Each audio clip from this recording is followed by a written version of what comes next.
And now I would like to invite our next keynote speaker, Ms. Nandita Khurana, General Counsel, MICHELIN, India.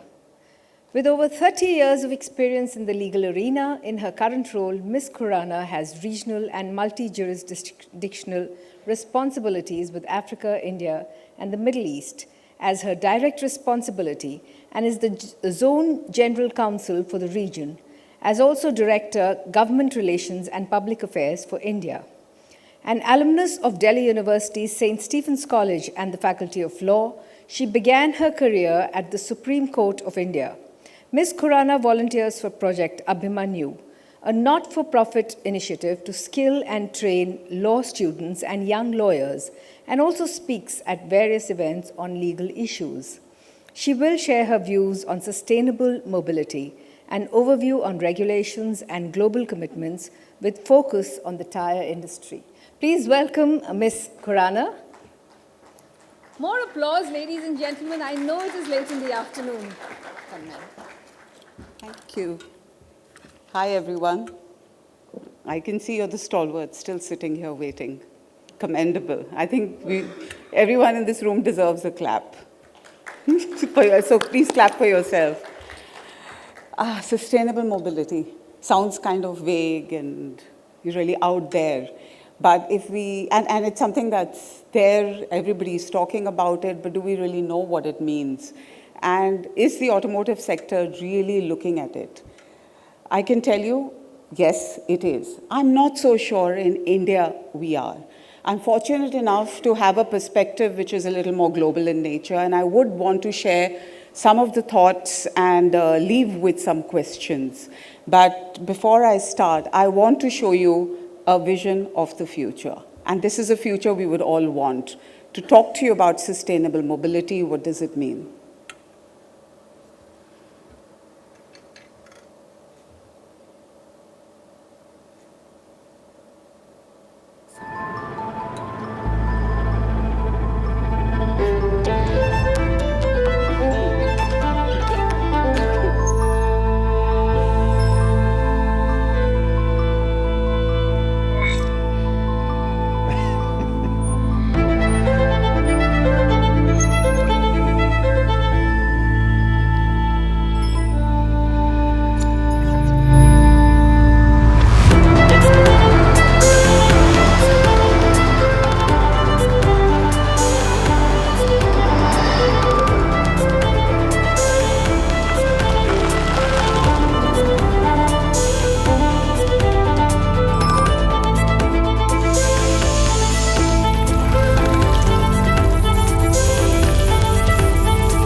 Can you see yourself driving on that tire?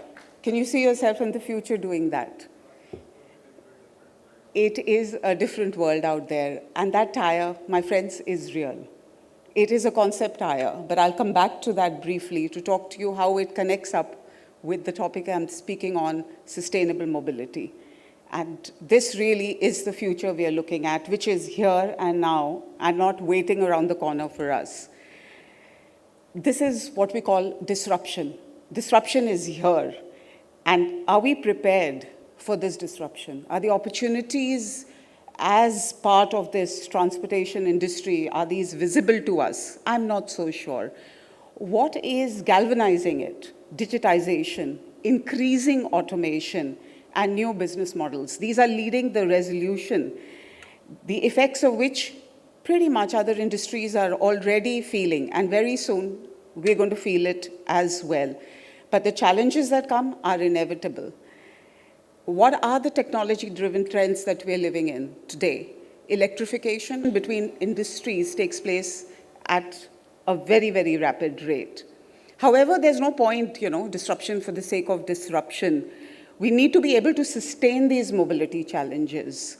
And in order to do so on a global scale, it is imperative that we think and act collectively and take full cognizance of the reality that any sustainable development demands that any policy or business has to be ecologically sustainable and socially inclusive. So what does that mean for us? It means environmental and societal justice. All the new regulations that are coming into India, why do we have a draft Motor Vehicles Act coming in? I mean, there is reasoning behind it. Understand the purpose for which it is being done, because we cannot afford to look at things in silos and only view the issues without understanding how it's actually going to affect us in our everyday life. And if we look on a global scale, there are some key documents the world over that are influencing public policy across the globe. I'm just going to reference a few right now. We can have separate offline discussions if you want after this. If you look at the UN 2030 Agenda for Sustainable Development with 17 global goals, or the UNFCCC's Paris Agreement, as well as the Sendai Framework for Disaster Risk Reduction. And most importantly, the one that I'm now going to start talking about, the Conference of Parties, which is COP21, which happened in Paris in 2015.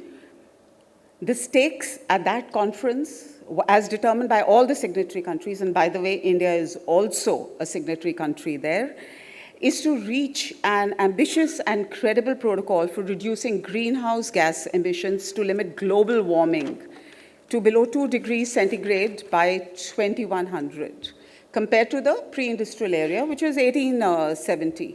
And our commitment, India's commitment to reducing the CO2 emissions is very, very steep over the next few years. And we can no longer exist as an island. I mean, we have to take part in this global conversation. We also know the challenges. It's going to be the most populated country in the world in the coming years. And we are also aware that the basic needs of a large segment of people will have to be met. The very basic needs, things you and I take for granted on a regular basis. In these circumstances, rethinking on transportation policies and mobility systems is necessary. Of course, this demands conversation between all the stakeholders and segments of society. And what does it mean? Embracing technological innovation, rapid advancement of infrastructure, which we all know what, you just step out and we know what that infrastructure looks like. And most importantly, which the professor also just referenced, which is what we need, behavioral and cultural changes. So it's important that we change ourselves, we prepare ourselves for the coming future. I think all of us are aware that the government has launched all its new initiatives, which include the 100 smart cities, as well as the Atal Mission for Rejuvenation and Urban Transportation. And the government over the next few years is going to be spending over $15 billion on these projects. So it's out there, it's all out there. Let's understand the ecosystem in which we are existing. We may believe today that it is not affecting us, but believe me, friends, it is. We need to participate in that conversation now, otherwise it'll be too late for us. So if I was to just talk about my industry, the tire industry, the life cycle of the tire is completely unambiguous. Over 90% of the CO2 emissions from tires are generated during the usage phase.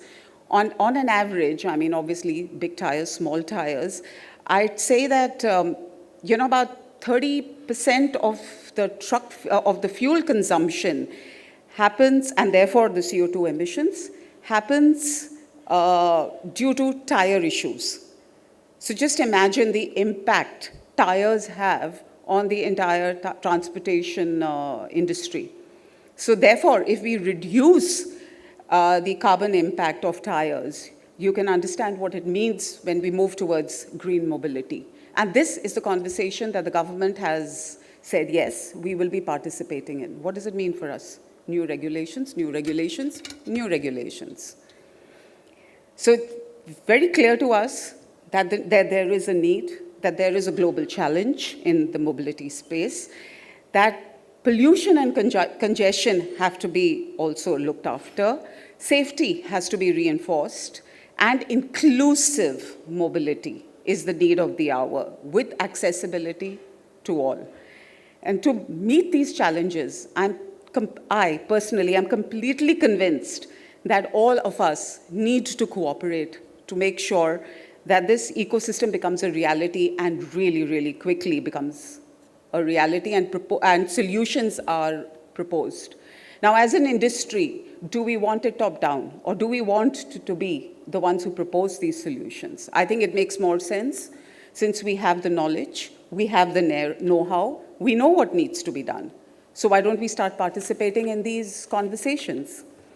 And however, it's great, right? It's a wonderful future we're looking at, and we love the idea, especially when you look at that future. That's what we all want. But what are today's challenges? You know, and we all talk about this, but do we truly understand it? I mean, we begin to reference all the problems we have, and these are real problems. I mean, we cannot ignore these at all. The most important gap I see here is the poor state of skill development and capacity building in the space of public policy. We are lawyers. Why should we limit ourselves to only solving problems? We do have to solve problems. I mean, that's what we're trained to do.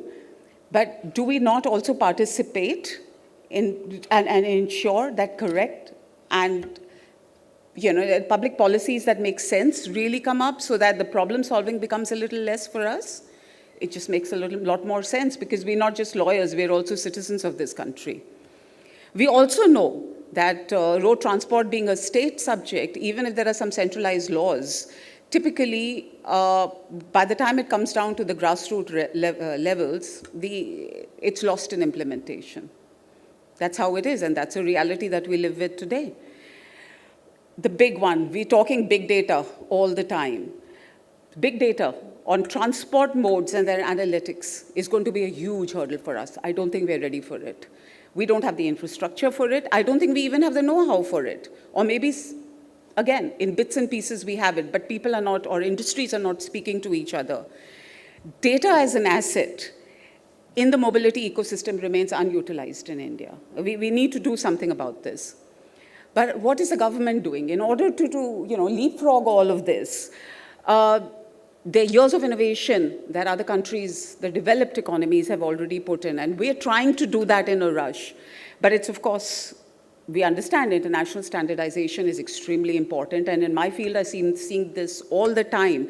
If I look at some of the regulations that are coming in, because we want to be like Europe or we want to be like the US, and we are signatories to various UN protocols, we find that, when we talk about, it may be a little technical, but there are things like rolling resistance of a tire. There's something called wet grip. These are all safety features that we build into a tire, because a tire is not just round and black. There's a humongous amount of technology that's already gone into that thing that you see on your cars and other vehicles. Don't forget, that's the only thing that keeps you alive when you're moving at those speeds.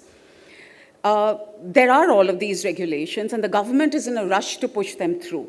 However, we don't have the infrastructure, and I'll give you a simple example of what happened recently. Those of you from the automotive sector in this room maybe have heard of this. Is literally overnight, the government changed a regulation on road regulation, which was on axle loading. This has a direct impact on the entire automotive industry. There are trucks standing out there that cannot move. There are tires which are not ready, so they increased the load that an axle is supposed to take. So which means there's more pressure on the front axle, on the axle, and it results in different components having different stress factors. What does it mean for us in the tire industry? Because we build our tires and we say there is a load stress that we permit from a safety perspective. However, with this overnight regulation, we've had to scramble, of course, but what has it proven to us? You need to anticipate, and you need to be really, really agile. The government is going to continue to do what it's doing. However, the only way we can do it is enter into the policy conversation at the outset, and simultaneously be prepared. 100% prepared and be super agile. And most companies, including all the giants in the automotive sector and the auto component sector, are not ready for it. It's completely, it's a mindset change which we have to bring about right now. With all these changes, I mean, we need to know what this ecosystem is going to look like. Only then can you anticipate, right? So today, if I have a sense of what the government is working towards or what governments are working towards, I mean, if you look at this picture, this is really where we are going, an integrated system, completely digitized, connected mobility, which means regulations at every stage. We have to be prepared for it. If you understand the system, you will be prepared for it. Conversations waiting to happen. And we have a huge role to play in this conversation, as I mentioned earlier. We can do things like dive straight into the external ecosystem, talk to people at various levels, and also, of course, at the business level, make sure we design products and services with the conviction that mobility is driving society's development. What does it mean? It means offering each individual the possibility of traveling at optimal conditions, safety, comfort, respecting the environment, as well as providing a total vision of what mobility could be in the future. And the constraints that weigh on our large urban centers, that's only going to increase, as we all know, right? I mean, we are already aware that by 2050, what's going to happen is that out of every 5 people, 4 people are going to be living in an urban environment. And that's a global number, so to say. So I would, and yeah, just to let you know, there is a roadmap, which of course globally everybody's agreed on zero emissions by 2050. Tyre industry is a big part of it, and today we're participating in a conversation with the Government of India to help them build this roadmap, that India itself has zero emissions from the transport sector by 2050. It's there. And I'd like to, the Tyre that I showed you now, to come back to that vision of the future, I told you that's a real Tyre. It really is. It's what we call our vision Tyre. And it's a prototype at this point of time. But it is our vision of what sustainable mobility looks like. It's more environmental friendly, it's biodegradable. It also is airless, it's connected, it's rechargeable, it's customizable, and it's organic. It does all of it. So in various countries, when the needs are different, with 3D printing, the treads get reprinted, and it can go from an ordinary tread to something that's useful as snow tires. So it's all out there. We call it our vision concept. And it adheres with the future we are looking at, which means the principle of circular economy. We've been talking about Motor Vehicles Act. What is the purpose of Motor Vehicles Act, right? It is to ensure that we in India, I mean, in our DNA, we do have this concept of culture, of what we call circular economy. We pick up our newspapers that come home. Kabadi wale ko bechna hai, uske against we buy bartans and things like that, right? That's in our DNA. And that the world is embracing this at this point of time. And what does circular economy means? It means the 4 Rs. It's what we call the 4 Rs. Reuse, repair, renew, and recycle. All extremely, extremely important. So we need to move ahead. We need to go there. But these are conversations that we need to have, and I think we need to ruminate on this. The last thought I'm going to leave you with is on carbon pricing. That's the next big regulation coming. Because there's a lot of benefit that the automotive sector, the transportation sector, in fact, every sector out there can take advantage of. There are benefits for e-mobility. They're bringing in benefits. Similar to this, there will be benefits coming in as well if an industry can show itself. How do we show ourselves? By making sure the regulations and we are on the same page. I come to the end of it. Love to continue this conversation at another time. I'm going to leave you with a short video on what sustainable mobility means in the real world today. Thank you so much.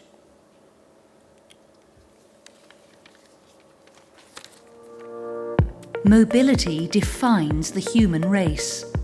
For millions of years, we have travelled the planet, settling one day, moving on the next. Transport modes have rapidly evolved, increasing in speed, autonomy, reliability. They make us go faster and farther every day. But mobility is not immune to the urgent challenges of this world. More people, more cars, a changing climate. The mobility choices of today will either lock us in congestion and pollution, or they will open the way for new possibilities. Access for all, efficiency, safety, and climate respect. Sustainable mobility for all is not a dream, but it requires a revolution. These 4 goals, mutually reinforcing, will enable people and goods to continue moving better and faster, improving the health, the environment, the lives of billions, and helping stabilise climate change. We see a future of efficient and accessible mass transit, buses that move people quickly through busy cities, trains that levitate, commuters in the air and on waterways. We see solar roadways, electric cars, cars that drive themselves, freight that moves on trains, on boats, in airships. We see real-time traffic communication, a rise in time-efficient movement. We see dedicated bike lanes, bike shares, walking paths, access to jobs, schools, markets, a transportation environment that works for everyone. We all have a stake in this future. We all need to play a role in making it happen. Transforming the world's mobility requires a vision, bold actions, a global coalition. Sustainable mobility for all is not a dream. It is a revolution. Thank you so much. I don't think we have time for questions at this point of time, right? We can take questions later. Yes. Thank you so much, ma'am. I would like to invite Dr. Sanjeev Ghimawat of the Dalmia Group and Ms. Garima Sahani once more to come and felicitate Ms. Khurana, please.